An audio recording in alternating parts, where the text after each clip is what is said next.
Vos besoins sont nos priorités. N'oubliez surtout pas de vous abonner et d'activer la cloche de notification. ñun ñëpp dañoo jàng droit ñun ñëpp li ci ëpp ñun fac droit la ñu génn ni mu tuuti am nañu déyaa ci droit duñu praticien nag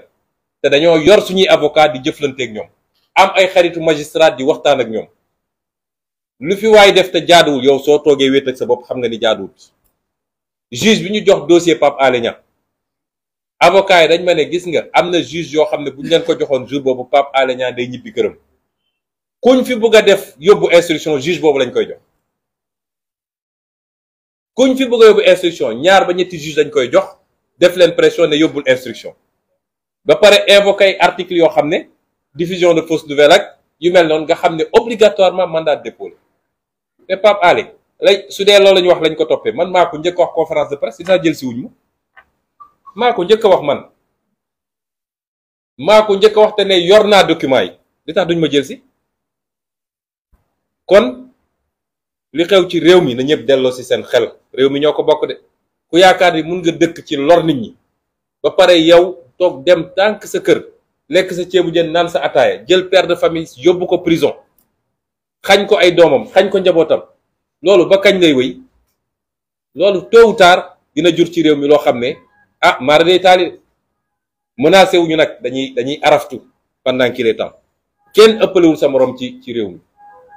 nekk naa juge taxul nga gën nit ñi sénégalais nga ñuy sénégalais applique la loi jàmm ne ñooy mais soo bàyyee loi dugg ci yeneen fitna ngay andi ci réew mi te fitna juge rey na fi 14 nit mooy manipulation yi ñàkk fayda yi Serigne Bassirou Gueye doon def rey na fi 14 nit bu ñu fàtte yooyu au nom de quoi kon bu loolu weesoo nag Déthié kii wax na ko léegi Aïda man damay féliciter suñuy député parce que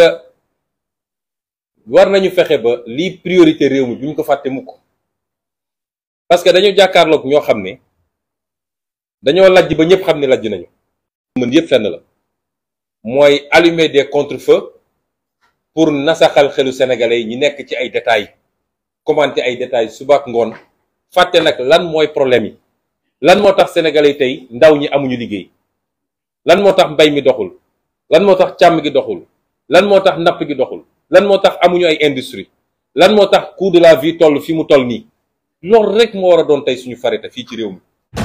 MDN TV, vos besoins sont nos priorités. N'oubliez surtout pas de vous abonner et d'activer la cloche de notification.